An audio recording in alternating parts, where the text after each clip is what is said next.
নমস্কার, বাণী কাহিনী চ্যানেলে আপনাদেরকে জানাই স্বাগতম। পৃথিবীতে যে জন্মগ্রহণ করবে তার মৃত্যু অনিবার্য। এটা সৃষ্টির সেই আদিলগ্ন থেকেই চলে আসছে। মৃত্যুর পর আত্মাকে যমদূতেরা যমলোকে নিয়ে যায়। গরুর পুরাণ অনুসারে ইহলোক থেকে পরলোকে যাওয়ার রাস্তা হয় অত্যন্ত কঠিন। আত্মাদের যেসব কঠিন বাধা অতিক্রম করতে হয় তাদের মধ্যে বৈতরণী নদী অন্যতম। আজকে জানব বৈতরণী নদী সম্পর্কে। বৈতরণী নদী কোথায় অবস্থিত, এই নদীটি দেখতে কেমন, কাদেরকে এই নদী পার হতে কষ্ট করতে হয় এবং কাদের এই নদী পার হতে কোনো রকম কষ্ট হয় না, সেই সম্পর্কে বিস্তারিত আলোচনা করব আজকের এই ভিডিওতে। হিন্দু ধর্মের 18টি পুরাণের মধ্যে অন্যতম হলো গরুর পুরাণ। ভগবান বিষ্ণু ও তার বাহন গরুর পক্ষীর মধ্যকার কথোপকথন এই পুরাণে বিশদভাবে বর্ণিত হয়েছে। এই পুরাণে বলা হয়েছে মৃত্যুই হলো জীবনের চরমতম সত্য। মৃত্যুর পর আত্মা কিভাবে দেহত্যাগ করে তাও বলা হয়েছে এখানে। কর্মবাদ, পুনর্জন্মবাদের, স্বর্গ ও নরকের ধারণা, পিতৃতর্পণাদি ও মোক্ষ ইত্যাদি সম্পর্কে এখানে আলোচনা করা হয়েছে। মৃত্যুর পর মৃত ব্যক্তির বাড়িতে গরুর পুরাণ পাঠ করা হয়। মনে করা হয় গরুর পুরাণের পাঠ শুনলে মৃত আত্মা শান্তি লাভ করে এবং তার মুক্তির পথ প্রশস্ত হয়। গরুর পুরাণে যমলোক এবং তার যাত্রাপথ সম্পর্কেও বিস্তারিত বর্ণনা করা হয়েছে।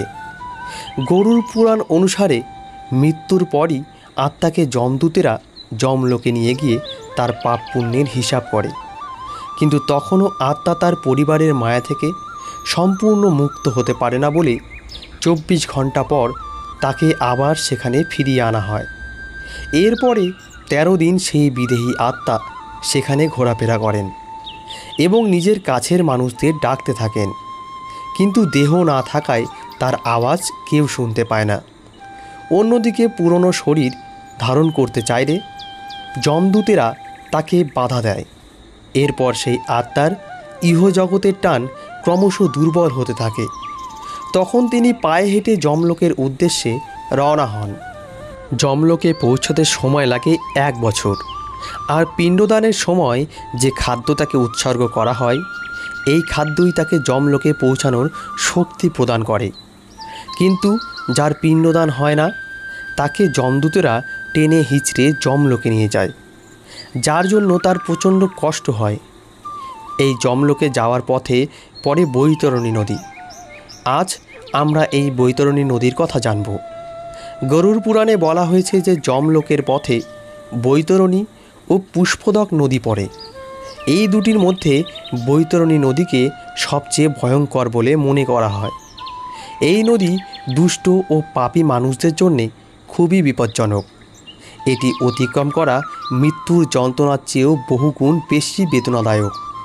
কিন্তু এই বৈতরণী নদী সবার জন্য অতটা বেদনাদায়ক নয়। যারা জীবদ্দশায় ভালো কাজ করে মৃত্যুর পর তাদের আত্মাকে এই নদী পার করতে কোনো কষ্ট করতে হয় না।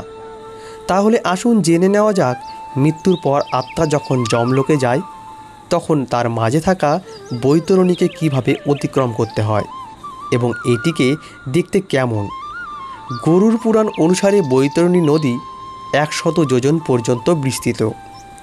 যমলোকের পথে বৈতরণী নদী অবস্থিত। যমপুরীতে পৌঁছাতে এই নদী পার করতে হয়। এই নদী খুবই বিপজ্জনক। চরম অন্ধকার থাকে এখানে। নদীর জলের পরিবর্তে আছে আগুন।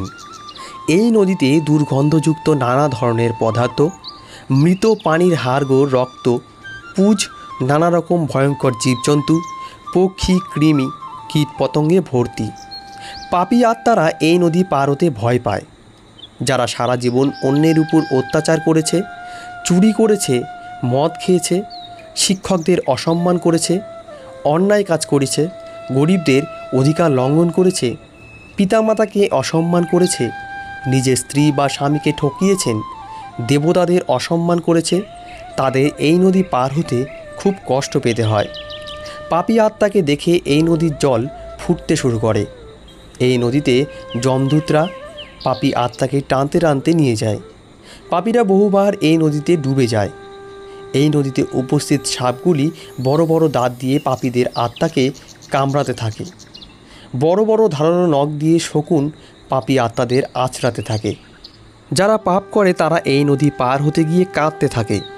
কাউকে কাউকে যমদূতের যমপাশে বেঁধে পেরেক দিয়ে টেনে এই নদী পার করায়। আবার কাউকে কাউকে এই নদীতে ডুব সাঁতার দিয়ে পার হতে হয়। ভয়ানক পরিস্থিতিতে পাপী আত্মা অত্যাচার সহ্য করতে করতে বহুবার অজ্ঞান হয়ে যায়।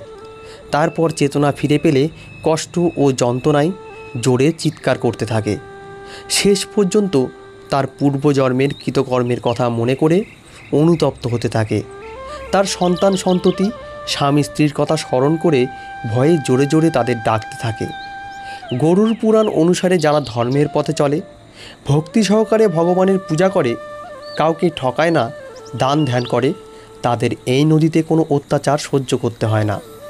যাদের পরিবারবর্গ বা আত্মীয় স্বজন মৃত্যুর পর তাদের জন্য যথাযথ পারলৌকিক ক্রিয়াদি পালন করে, তারা সহজেই এই নদী পার হয় এবং পাপী আত্মারা এই নদীতে ডুবে থাকে এবং পার হতে পারে না। গরুড় পুরাণ অনুসারে জীবিতকালে গরুদান করলে বৈতরণী নদী পার হতে কোনো কষ্ট করতে হয় না।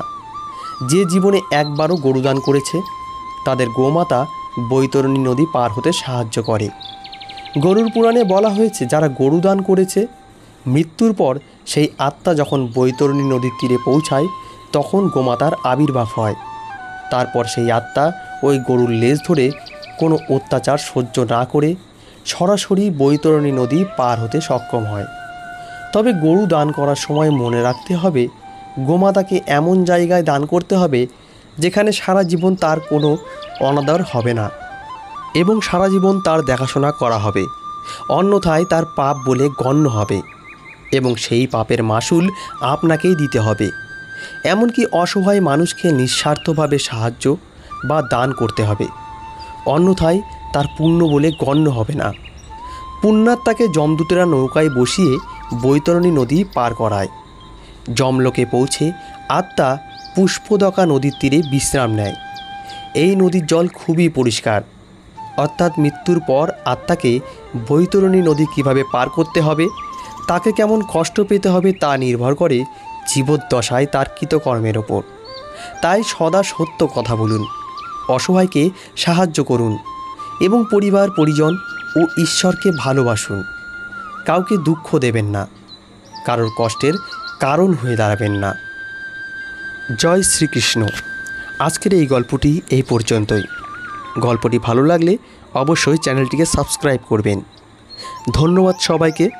ভালো থাকবেন, সুস্থ থাকবেন।